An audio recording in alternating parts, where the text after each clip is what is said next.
Hi guys, it's me, Professor D, and welcome back to my YouTube channel. On this video, I'm doing another Kahoot and I'm going to be covering maternity. This is going to be maternity part 1 of a multi-part series. Before we get started, as always, I'm going to ask you to please support me and support this channel by liking this video, subscribing to my channel if you haven't done so already, and pressing that red notification bell so you'll be notified every single time a new video is released. Don't forget, I'm now offering next generation NCLEX reviews. You can book your spot, reserve your spot on my website at nexusnursinginstitute.com. I'm also providing one-on-one consultations, one-on-one tutoring sessions. Again, you can book on my website, nexusnursinginstitute.com, and you can also get audio lessons from there as well. Almost daily, you can find me covering a variety of nursing topics on my other social media platforms, such as TikTok, Instagram, and Facebook, so be sure to check me out there. All right, guys, let's get started. Maternity part 1.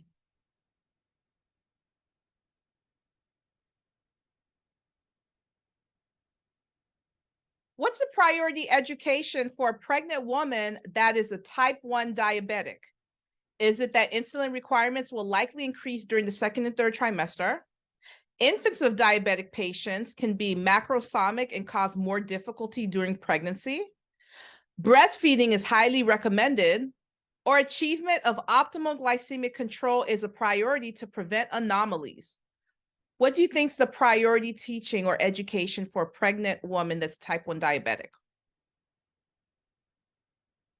Good. Most of you guys got it correct. Even though all of these answer choices are good teaching, right? It's important that they breastfeed. We recommend that they breastfeed. The moms who are diabetic, those babies end up being much larger than normal. That's the macrosomic, and it makes the pregnancy difficult. Usually she'll have to have a C-section, and insulin requirements will likely increase during the second and third trimester. All of this is true. But whenever you get a question asking you what's the priority, you have to think to yourself, if I can only do one thing, what's that most important thing going to be? And at the end of the day, all of these problems that we're seeing is due to what? Hyperglycemia. So the most important thing is to teach them to keep that glucose under control so that we can prevent all of these anomalies that we just talked about. You're working as a telephone triage nurse. Which patient would you call back first? Would it be the patient that reports leaking vaginal fluid at 34 weeks? The patient that reports nausea and vomiting at 8 weeks? The patient that reports pedal edema at 39 weeks? Or the patient that reports vaginal itching at 20 weeks? Who are you going to call back first? If you weren't able to make it onto the Kahoot, you can still participate on the live, guys. Just put your answers on the live. All right, most of you guys got it right. That patient that's reporting leaking of vaginal fluids at 34 weeks. So what would we be concerned about? We would be concerned about her water breaking, right? That's what we're going to be concerned about. So that's the patient we're going to call first, and we're going to have that patient come in so she can be assessed. Now, let's say that patient was not on the list. Who would we have come in next? It's going to be that patient that's reporting the vaginal itching at 20 weeks. Maybe she's got a yeast infection, maybe not, we don't know, but we need her to come in so we can go ahead and assess her. Right after her is going to be that patient that reports pedal edema. Now, pedal edema at 39 weeks, remember, mom's going to have this huge influx of fluids. We're going to expect some edema. Now, if it said, pedal edema, facial edema, proteinuria, hypertension, things like that, then we'd be concerned about, what's it called? Preeclampsia, right? But all it says is pedal edema. And at 39 weeks, we do expect that patient to have some pedal edema, but still, we're going to call that patient, but they're not going to be a priority like it would be the mom with the water breaking or the vaginal itching. Who do we call last? The patient that's has nausea and vomiting at 8 weeks. That's actually that's normal in pregnancy, in early pregnancy, that the patient will have nausea and vomiting. So we're still going to call her because we want to make sure she's not vomiting to the point of dehydration. Fluid and electrolytes are important, but her life is not, we don't expect her life to be at risk or the fetus's life to be at risk as maybe a mom with the leaking vaginal fluid. Which deep tendon reflex is considered to be normal? Is it 0, +1, +2, or +3?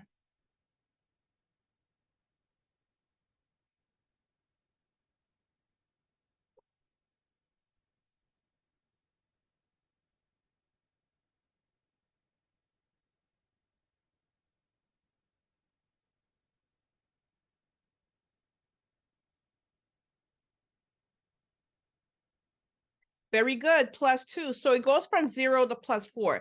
0 is, no reflex at all. That's horrible. 1 is, diminished reflex. 2 is normal reflex. 3 is like a more brisk than normal reflex. And four is hyper reflex. Okay, so your normal is +2. Very good. True or false? Preeclampsia includes the development of hypertension and proteinuria after 20 weeks of gestation, with that patient having a history of neither in the past. Is that true or is that false?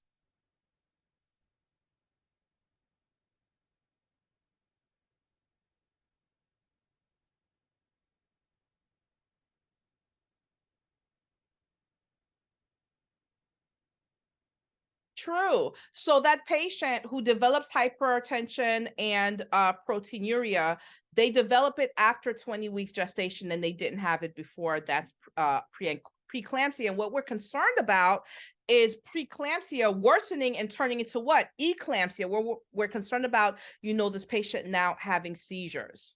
Something else you got to keep in mind, that patient that has preeclampsia, like I said, you're going to see the hypertension, you're going to see the proteinuria, but other things that you may see with this patient, you may see, thrombocytopenia. You may see those platelets lower than 100,000. That patient's going to be at risk for bleeding. You may see hepatic impairment. You may see kidney dysfunction. So besides the proteinuria and hypertension, there are other comorbidities or diagnoses that you may see with this patient. Select all that applies. What are the risk factors for preeclampsia? Select all that applies. Guys, how do we treat select all that applies? True or false? So we're talking about the risk factors for preeclampsia. Here are your choices. Nulliparity, never having a baby before, being older than 40 years old, in vitro fertilization, multi-fetal gestation, so carrying, twins or triplets or quadruplets, being a type 1 diabetic, or having preeclampsia in previous pregnancies. So what do you think are the risk factors for preeclampsia?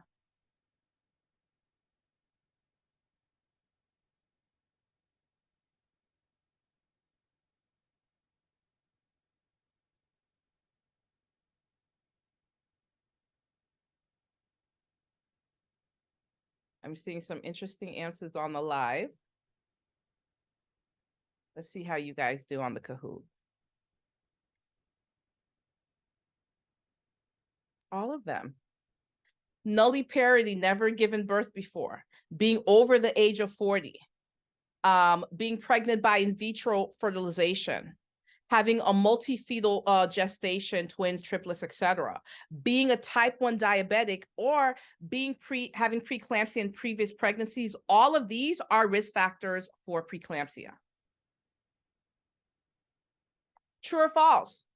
Patients with preeclampsia should be placed on seizure precautions. Do you think this is true or do you think this is false?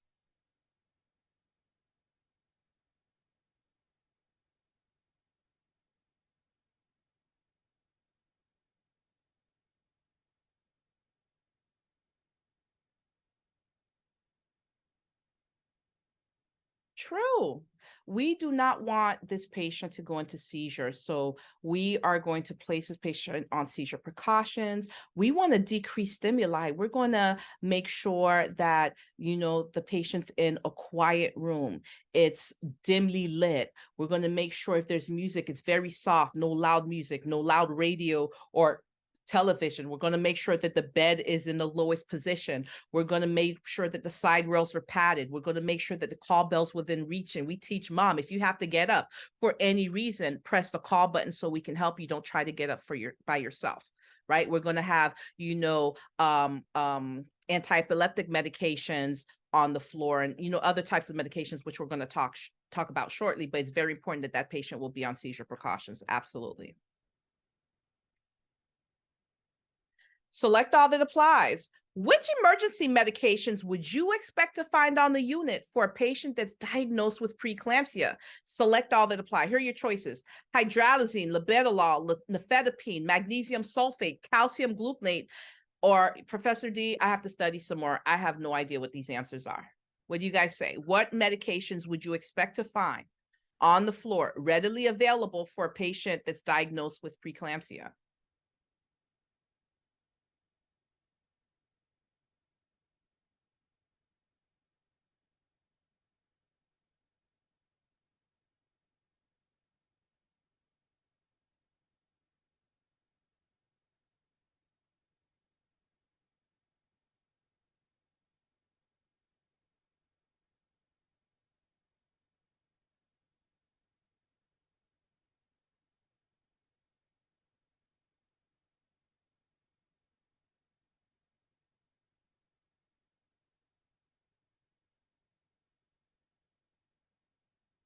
Okay, all of them. So let's talk about them.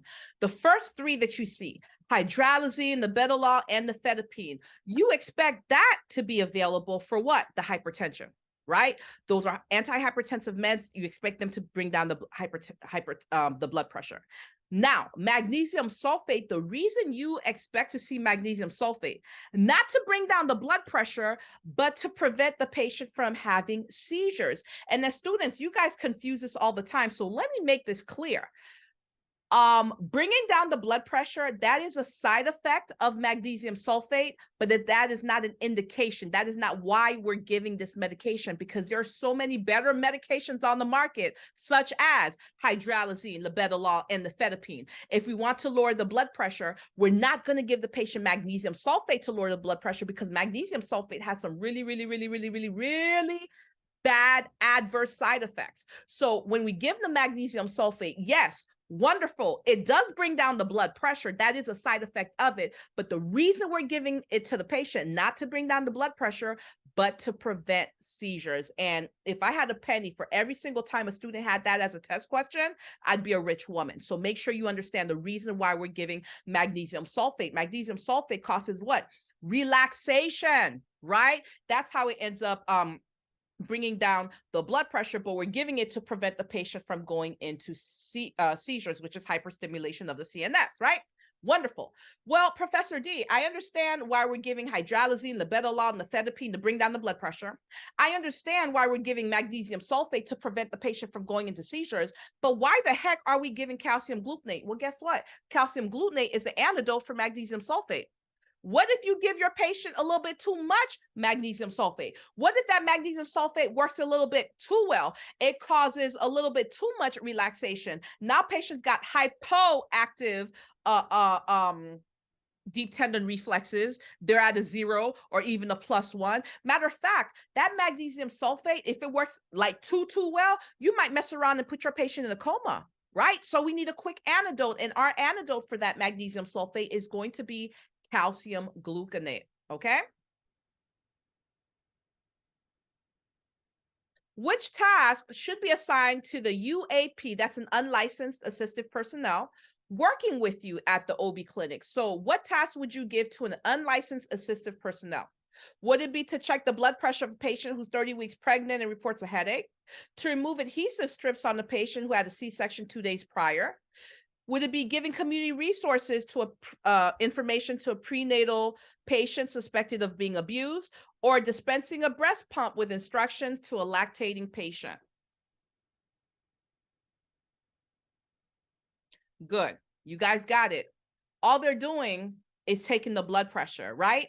And if the person's not licensed, they're allowed to record and report. Record the blood pressure and report it to the nurse. Record the INO and report it to the nurse. Record, the breath sound, not breath sound. Oh, I lied to you about that. UAP never do breath sounds. I just lied to you. Record the respirations, I meant, and give it to the nurse. UAPs cannot do breath sounds. And let me explain to you why. Listening to breath sounds requires what?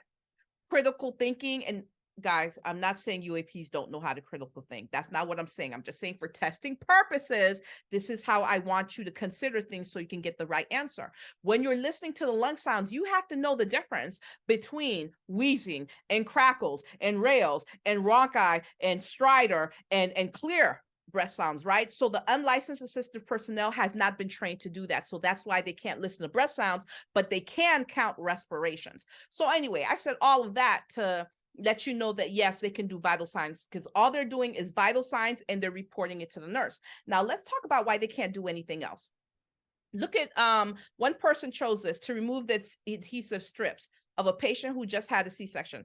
Well, that patient just had a C-section. Removing those strips on an area where, what is C-section? That's surgery, guys. Doesn't that require assessment? You're looking at that area where that patient just had surgery. Aren't you looking for signs and symptoms of infection, such as redness, such as mucopurulent drainage, such as foul odor, right? Aren't you concerned about maybe bleeding? You're going to be looking for hemorrhage. You have to be assessing those things. So UAP can't do that.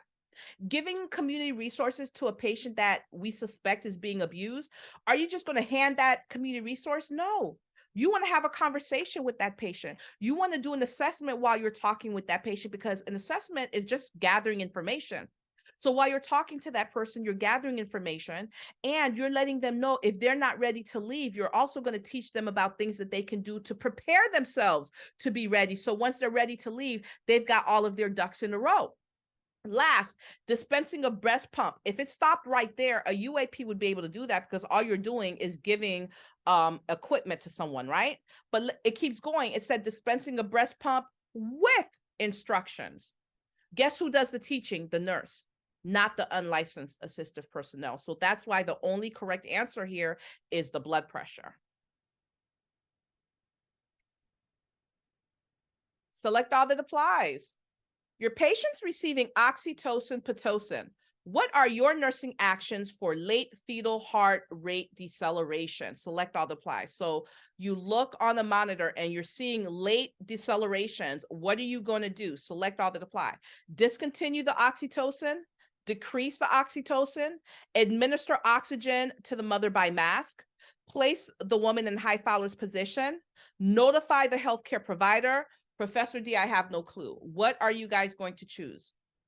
Okay, keep it low key. The key is, the PIN code is 483-4000.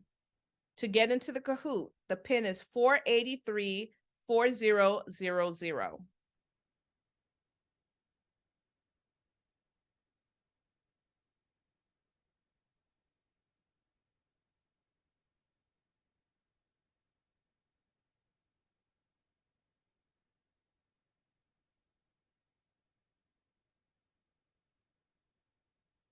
Okay, let's talk about it. You're giving Pitocin, and we know that Pitocin causes what? Contractions, right? So we know Pitocin causes contractions, and now we're seeing late decelerations. That is not a good thing. That lets us know there's decreased perfusion going to the fetus. What are we going to do? The first thing you're going to do is stop whatever is harming your patient or the fetus. So you're going to stop that oxytocin. You see, those who chose decrease the rate, let me tell you what you just told me and you told the test writer. When you choose decrease the rate, all you're saying is that you choose to kill your patient a little bit more slowly. If something is harming your patient, something is killing your patient, you want to stop it. You don't want to slow it down. So you're going to stop the oxytocin infusion. You're going to give mom oxygen because we're trying to increase perfusion. And you're going to notify the healthcare provider. What you're not going to do is decrease the rate because we're not trying to kill them slowly. We're trying to save our patient. We're not murderers. And we're not going to place the patient in high Fowler's position. Let me explain something to you. Mom, when we're seeing late decelerations, first of all, you should be thinking, okay, one of the things that could be happening is cord compression. So what you want to do is reposition mom, right? You want to increase what's the word? You want to increase perfusion. So you're going to place mom on the side. And by the way, preferably you place her on the left side, but just place her on the side, period. But when we see late decelerations, we're concerned about decreased perfusion. So you're going to place her on the side. You're not going to sit her up in high Fowler's. Let me tell you, when you put a patient in high Fowler's position, when the patient's having difficulty breathing, that's when you put them in high Fowler's position. But we're talking about OB maternity, decreased perfusion, you're going to put mom on her left side. Are you guys doing okay on the live? Very good. Your patient's 12 weeks pregnant and she tells you that she's a vegetarian. What would be your first nursing action? Are you going to recommend vitamin B12 and iron supplements? Are you going to recommend consumption of protein drinks daily? Are you going to obtain a 24-hour diet recall? Or are you going to determine the reason for her vegetarian diet?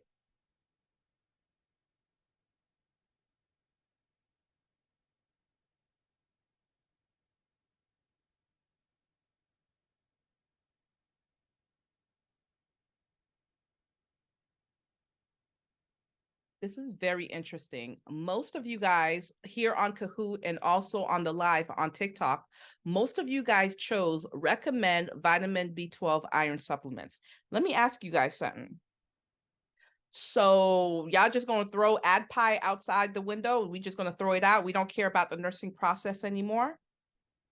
All we know is that our patient is 12 weeks pregnant and they're a vegetarian. So without even figuring out what their intake looks like, what type of vegetables they're eating, and let me take it a step further. You know how many people say they're vegetarians, and then once you start having a conversation with them and you actually start asking questions, they eat meat, they eat chicken, they eat lamb, right? The only thing they don't eat is pork, but they thought that's being a vegetarian. So the first thing you're going to do is what? Assess. The first step of the nursing process is assess. Get information. Oh, you're a vegetarian? Okay, let's talk about this. Tell me what foods you've eaten in the last 24 hours. And then when you look at that list, you might realize, wow, yeah, they're vegetarian, but they're eating foods that are already high in vitamin B12, or they're eating foods that are very high in iron. But we're not even going to know that until we actually have an idea of the type of foods that they eat. You guys have got to be kidding me. Let me tell you something. When you're looking at these test questions, in the back of your mind, you better be thinking of one of these three things, because most of your questions are going to be based on one of these three things. What is it? Maslow's hierarchy of needs. To be more specific, physiological integrity. ABC, airway, breathing, circulation. And the last one is the nursing process, ADPI. If the question does not give you enough information to make you know that you already assessed your patient, you already asked the relevant questions in order to do a nursing intervention, you are not going to do a nursing intervention. You're going to start at the beginning. You're going to ask questions and get information. Assessment. Don't make that mistake again. Which action by a student nurse during a delivery complicated by shoulder dystocia would require your intervention? So this during the delivery, there's shoulder dystocia.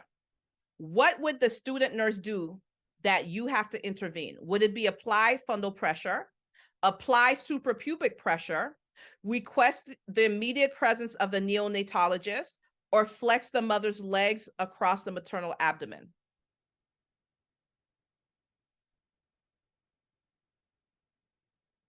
Very good. Applying fundal pressure. There's already dislocation. You trying to make it worse? Absolutely not. So that's what's going to require your immediate intervention. Whenever you get a question that asks which one requires intervention, which one requires clarification, which one requires follow-up, what they're really asking you is which one is the wrong thing to do, which one is the wrong answer choice. So here it would be applying fundal pressure. Now let's look at the other choices. Look at blue where it says applying suprapubic pressure. Well, you'd be applying pressure where? Where the bladder is. So that's okay. Next, requesting the immediate presence of the neonatologist. Yes, absolutely, we need them on this case. And last, flexing what? The maternal, right? Not the newborn, the maternal legs across the maternal abdomen. That is wonderful. We want that movement. We want to increase circulation because the last thing we want is for mom to develop a blood clot. God forbid that clot dislodge, it starts moving, goes to their lung, and it causes a pulmonary embolism. So the correct answer is applying fundal pressure. That is a no-no, especially in a suspected shoulder dystocia. We don't want to do that. Select all that applies. Which statement by a new father would indicate that more discharge is needed for his 24-hour-old newborn? Select all that apply.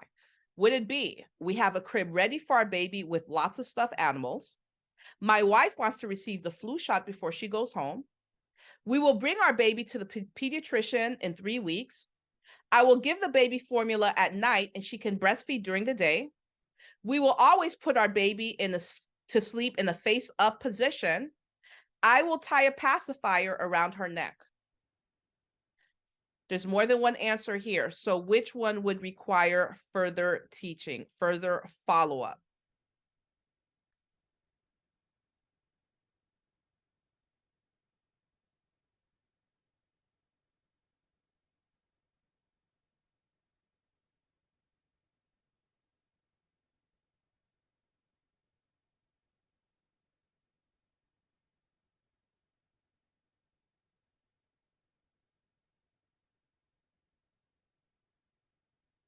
Okay, let's talk about this. So most of you guys got the purple right. So here's what would require follow-up, which means these are the wrong answers. This is a wrong thing that the father said that we would have to do new teaching. If he says we have to get the crib ready for our baby with lots of stuffed animals, absolutely not. You do not put stuffed animals in the crib. Why? We know that stuffed animals being in the crib, that increases the incidence or the risk for what? SID, sudden infant death syndrome. Right? What if that stuffed animal falls on that infant? What if it suffocates the infant? We do not want any stuffed animals in the crib. Absolutely not. Next one. We will bring our baby to the pediatrician in 3 weeks. 3 weeks. This is a 24-hour-old newborn. So the rule of thumb, if the newborn is discharged before 72 hours, they need to be seen in the pediatrician's office within 48 hours. If the newborn is discharged after 72 hours, they need to be in the pediatrician's office and seen within a week. So that's very important. So the fact is that this newborn is only 24 hours. They need to be seen within 48 hours, not in 3 weeks. So that requires further teaching. Next, I'll give my baby formula at night and she can breastfeed during the day. What do we encourage? Breastfeeding 100%. So you're going to teach dad the benefits of breastfeeding, dad and mom. Maybe, he can get breast milk. There are different options now for parents, but the point is we're going to encourage breast milk if possible. I will tie a pacifier around her neck. Are we trying to hang this baby? Are we trying to choke them? Are we trying to suffocate them? Absolutely not. We don't do that. Now, the good things that he says is my wife wants to receive the flu shot before she goes home. Absolutely. That's a what? Primary preventative measure. Perfect. And another good thing to say is we will always put our baby to sleep in a face-up position. Yep. When the baby's sleeping, they need to be on their back. It's called back to sleep. We want them on their back when they're going to sleep. Now, when they're awake, they can have tummy time. You want them on their stomach, but you're watching them and they're awake. But if they're sleeping, we want them on their back.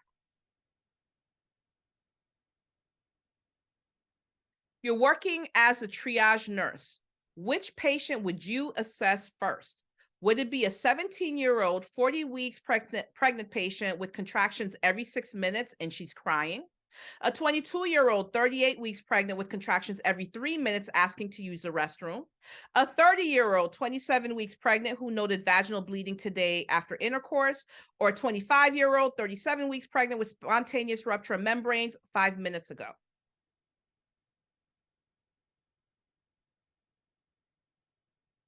Okay, and it's that 22-year-old. So she's 38 weeks pregnant with contractions every 3 minutes asking to go to the restroom. You want to go where? Why? Do you feel like you have to have a bowel movement? Because she might think that, you know, she feels she needs to have a bowel movement because she feels pressure down there. And guess what? She's actually in active labor and she's going to mess around and start pushing, right? We don't want her getting up. So that's who we're going to go to first. We do not want her getting up out of that bed. Let's look at the other choices. Most of you guys chose green. So let's go to green. Let me see what that is. The 25-year-old, 37 weeks pregnant with spontaneous rupture of membrane 5 minutes ago. Okay, so her water just broke. That's who we're going to see next. But first, we have to go to the mom that is 38 weeks. She's having contraction every 3 minutes, and all of a sudden she needs to use the restroom. What's going on? We have to assess her first.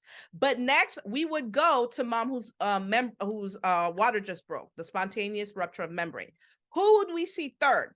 Third, we would see yellow, the 30-year-old, 27-year-old pregnant with vaginal bleeding after intercourse. She just had intercourse. So that may be why we're seeing the vaginal bleeding. Now, does that mean we're not going to assess her? Of course not. We're going to assess her, but those other two patients take priority first. The one that has to go to the restroom, the one who's ruptured, the one whose membranes just ruptured, and then we'll see the patient who had vaginal bleeding because they just had intercourse and most likely that's where the bleeding came from. And last is a 17-year-old that's 40 weeks pregnant and having contractions every 6 minutes and they're crying. Guess what? If I was having contractions, I'd be crying too. But there's nothing in that situation that tells us that her life is in danger or the fetus's life is in danger that we have to see her right away. So she would be last on the list.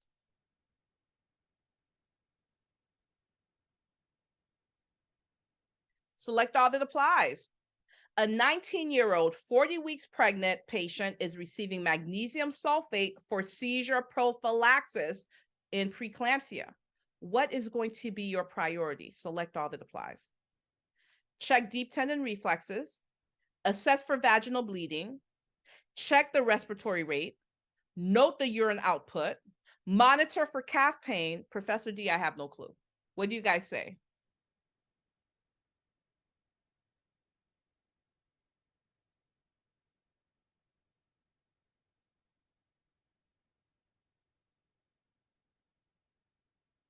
I love this question because you guys do the same thing every time, and I'm going to teach you this time. Stop with the foolishness.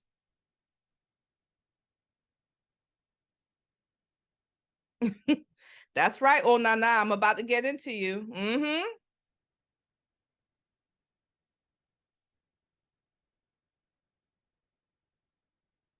Okay. So here's what we're going to do. We're going to check for deep tendon reflexes because remember, I talked to you about magnesium sulfate. I told you that we give it to prevent seizures. I told you that it causes relaxation of the muscles, relaxation of those vessels, right? So we're going to check deep tendon reflexes because we don't want that medication to work a little bit too well. Now the patient doesn't have any deep tendon reflexes. So we're going to check that. So what else do we know about magnesium sulfate? Remember, it caused depression, including respiratory depression. Your respiratory rate is supposed to be 12 to 20. So we're going to be watching out for that. Make sure that the respirations haven't decreased. Absolutely. We're going to check the urine output because guess what else? Did you know that your bladder, the muscles have to contract in order to squeeze all of that urine out for you to be able to urinate? So if we have that relaxation, we're going to be looking at that urine output. Those three, absolutely, you better be checking for magnesium sulfate. And I keep telling you guys this, whenever you get a test question and they give your patient's diagnosis and the medication that they're getting, the question is about the medication that they're getting, not the patient's diagnosis. Y'all fall for this every time, and I'm going to teach you to stop doing that mess because that's why you guys keep getting those type of answers wrong. Focus on the medication. We're looking for the adverse effects or the nursing interventions for the medication, not the patient's diagnosis. What we're not going to do is assess for vaginal bleeding. When have I talked to you about magnesium sulfate and I talked about vaginal bleeding? Never. Magnesium sulfate does not cause vaginal bleeding. Okay. Now, are you worried about vaginal bleeding just generally? Why not? But we're talking about things that are related to this medication, and vaginal bleeding is not one of them. So we're not going to use that. And the next one is monitor for calf pain. Are we concerned about calf pain? Yes. But why are we concerned about calf pain? We're concerned about calf pain because Maybe the patient's been in bed for too long, circulation's decreased, patient can develop a what? Clot, DVT. That's why we're concerned about calf pain, but not in relations or in regards to this medication, magnesium sulfate. Magnesium sulfate does not cause calf pain. Do you see how these test writers will trick you? You have to focus when they're giving you a diagnosis and they're giving you a medication that you just gave the patient or you're about to give the patient. Focus on the medication. Stop playing. Next question. Your patient is 24 years old, 39 weeks pregnant. Which prenatal information is most important to know to care for her at this time? Is it going to be the hemoglobin level? Is 11 at 28 weeks? Positive result for group B strep at 36 weeks? Urinary tract infection with E. coli treated at 20 weeks? Or elevated level of glucose at 28 weeks followed by a normal 3-hour glucose? What's most important for us at this time?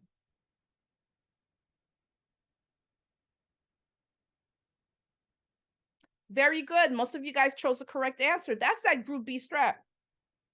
Why? We need to make sure the patient got antibiotics for it and it's cleared out. That is our biggest concern. Look at everything else. Hemoglobin level 11, that's low. At 28 weeks, the patient's 39 weeks now. UTI, that's always bad in pregnancy. At 20 weeks, the patient's 39 weeks now. And elevated level of glucose at 28 weeks. But look at this, followed by a normal 3-hour glucose tolerance test. So this patient who had the positive group B at 36 weeks, just a few weeks ago, we're going to be concerned about that. We need to make sure it cleared out. That's going to be our priority. Last question. You know, mild variable heart decelerations for a 20-year-old patient that's 39 weeks pregnant. What would be your first nursing action? Would it be to change the maternal position, notify the healthcare provider, prepare the patient for delivery, or readjust the fetal monitor?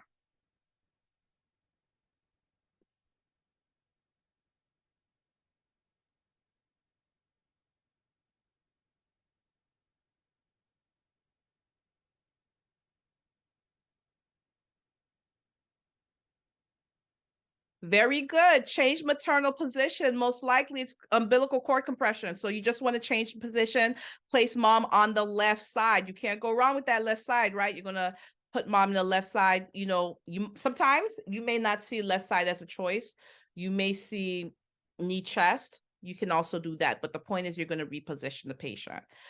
Whenever you're trying to figure out what you're going to do for your patient, don't be so quick to choose that answer of call the healthcare provider, because at the end of the day, the healthcare provider, they have their license. We know they know what they're doing. You're being tested to see if you know what you're doing. So you have to say to your patient, okay, can I do anything for my patient to help them before I turn my back to call the healthcare provider? And something as simple as changing the maternal position can increase perfusion for your patient. You guys did a wonderful job, even though you almost gave me a heart attack. You guys did a good job. Okay, guys, thank you so much for watching this video. Please let me know in the comment section what you thought about this video. This is definitely going to be a multi-part series. So if there's something specific that you want me to teach about in regards to maternity on my next upcoming videos, please go ahead and let me know in the comment section.